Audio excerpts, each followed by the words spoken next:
Le cœur a besoin de repos. Pas seulement le repos du sommeil, mais le repos profond que seule la paix spirituelle peut offrir. Tous les jours, nous affrontons des tensions, des colères, des blessures invisibles. Assalamu alaikum, mes chers frères et sœurs.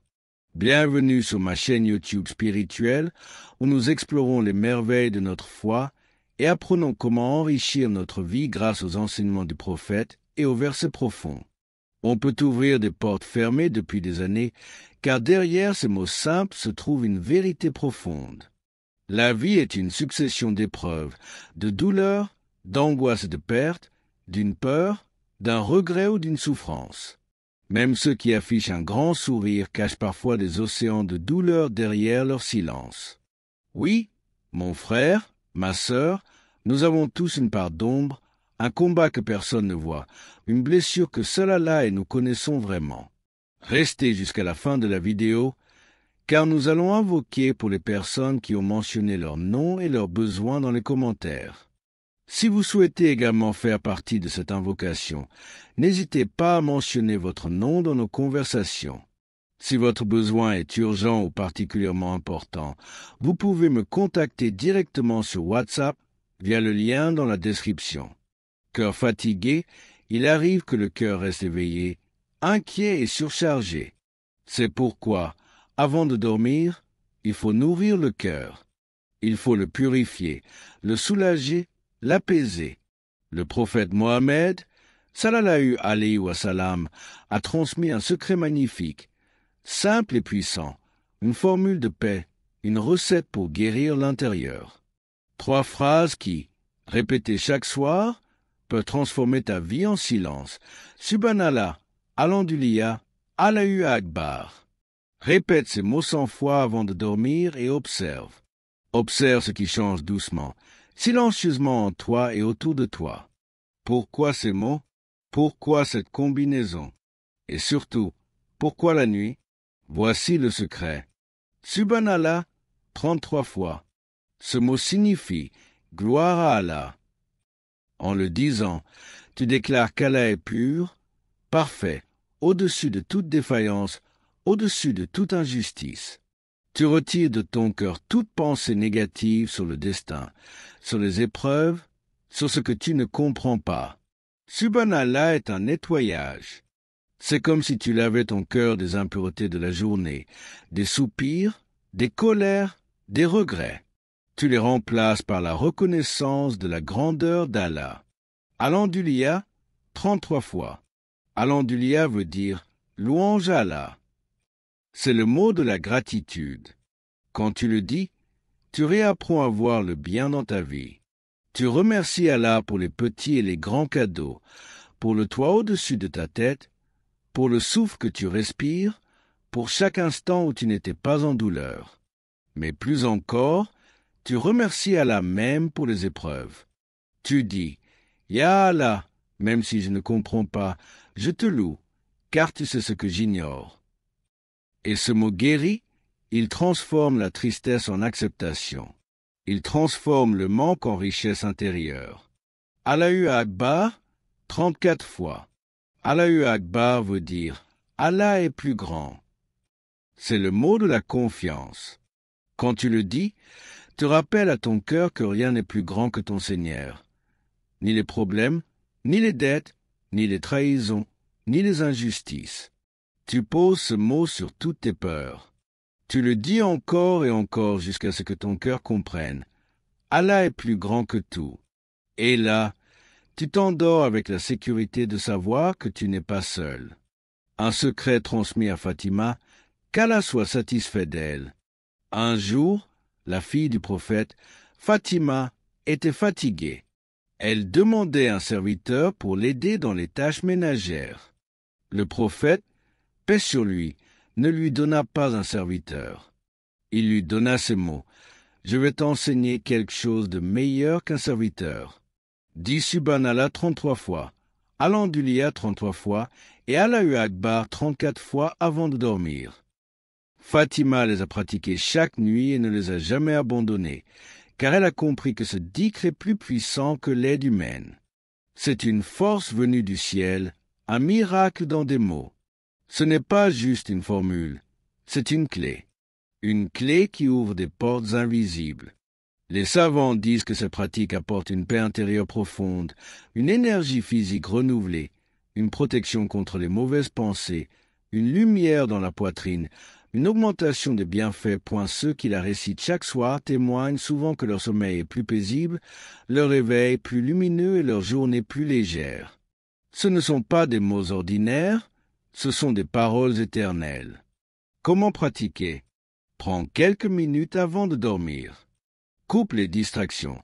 Téléphone, bruit, écran. Allonge-toi, respire lentement. Commence par Subhanallah 33 fois, puis Alhamdulillah 33 fois, puis Allahu Akbar 34 fois. Dis-les avec le cœur, pas seulement avec la langue. Termine par une courte invocation. Ya Allah, apaise mon cœur, pardonne mes fautes, éloigne le mal et remplis ma vie de ta lumière. Un défi pour cette nuit, essaie cette pratique pendant cette nuit sans interruption. Note comment tu te sens au réveil. Observe les changements, même subtils.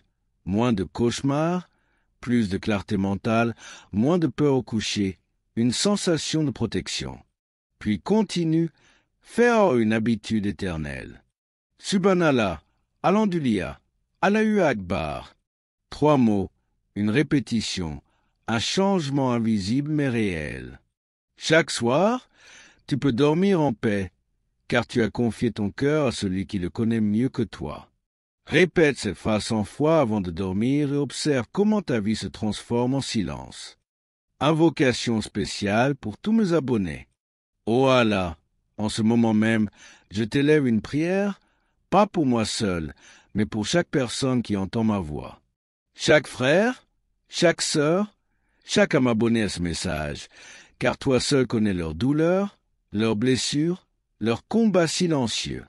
Ya Allah, parmi ceux qui m'écoutent, il y a des cœurs fatigués, des gens qui ont tout donné mais qui ne reçoivent rien, des parents qui pleurent la nuit pour leurs enfants, des jeunes qui prient en silence pour leur avenir, des malades qui souffrent dans leur chair mais gardent le sourire, des endeuillés qui cachent leurs larmes derrière.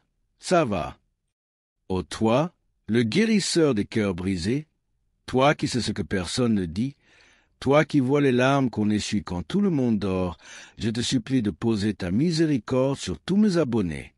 Ya Rahman, Ya Rahim, enveloppe-les dans ta lumière, apaise leurs craintes, rassure leur cœur et donne-leur une paix qui ne dépend d'aucune circonstance. Ya Allah, accorde à ceux qui sont tombés la force de se relever, à ceux qui sont seuls la chaleur d'une présence, à ceux qui sont perdus la clarté d'une direction. Donne à ceux qui doutent la foi des prophètes et à ceux qui désespèrent la confiance d'Ibrahim dans le feu. Ya Allah, tu sais ce qu'ils espèrent sans même qu'ils ne l'expriment. Tu lis dans leur cœur ce qu'ils n'ont jamais osé dire. Tu entends les prières qu'ils font en silence et celles qu'ils n'ont plus la force de formuler. Alors, je t'en supplie, ne les laisse pas repartir comme ils sont venus. Change leur chagrin en lumière, change leur fatigue en repos, change leur attente en délivrance. Ya Allah, certains de mes abonnés vivent des injustices. Ils sont calomniés, rejetés, trahis, humiliés. Mais toi, tu es le juste. Tu rends justice à ceux qui sont opprimés. Accorde-leur ta protection. Ya Jabbar, fais que chaque épreuve qu'ils traversent soit une élévation et non une punition. Ya Allah, certains se battent contre le haram. Ils essaient d'être meilleurs, de te plaire, même s'ils tombent parfois. Ne les laisse pas seuls dans ce combat. Aide-les à te choisir, même quand le Shaitan leur fait croire qu'il est trop tard. Rappelle-leur que ta miséricorde est plus grande que leurs fautes. Ô Allah, il y a parmi eux des personnes qui n'ont plus de larmes. Ils ont crié, ils ont demandé, mais ils pensent que tu ne les écoutes pas. Ya Sami, rappelle-leur que chaque invocation est entendue et que ton silence n'est jamais un abandon, mais une sagesse divine. Rappelle-leur que tu as promis de répondre. Tu as dit dans le Coran, et votre Seigneur a dit, « Invoquez-moi, je vous répondrai. » Sourate Ghafir, verset 60. Ô toi qui ne trahis jamais ta promesse, réalise pour mes abonnés les invocations qu'ils ont faites en larmes, celles qu'ils ont répétées 1000 fois dans leur prosternation, celles qu'ils ont écrites dans leur cœur et cachées à tous. Ya Allah, certains n'ont plus rien, plus de force, plus de santé, plus d'argent. Ils sont fatigués d'attendre un visa, un travail, une guérison, un mariage. Ils ont été déçus encore et encore. Mais toi, Ya Karim, tu es le donneur par excellence. Ouvre pour eux des portes qu'ils ne soupçonnent même pas. Envoie-leur des solutions par les chemins du ciel. Ya Allah, certains sont accablés par des dettes. Ils se sentent humiliés, perdus. Accorde-leur une ouverture, comme tu l'as fait pour le prophète Mohammed, quand les portes de la Mecque se sont fermées et que tu lui as ouvert celles de Médine. Libère-les de leurs chaînes, Ya Mugni, toi le riche, toi le généreux. Ya Allah, accorde-leur un foyer paisible, un cœur apaisé, un entourage pieux, des enfants vertueux, un amour pur et un destin noble. Ya Allah, si l'un d'eux est malade, guéris-le. Si l'un d'eux est triste, console-le. Si l'un d'eux est dans l'attente, exauce-le. Si l'un d'eux est perdu, guide-le. Si l'un d'eux est loin de toi, ramène-le à toi avec douceur. Et si l'un d'eux doit mourir cette année, accorde-lui une bonne fin, un sourire au moment du départ et la rencontre avec toi comme un ami qu'on attendait depuis toujours. Ya Allah, je te confie tous mes abonnés. Protège-les, aime-les, aide-les et fais de leur vie une lumière qui mène à toi. Amin.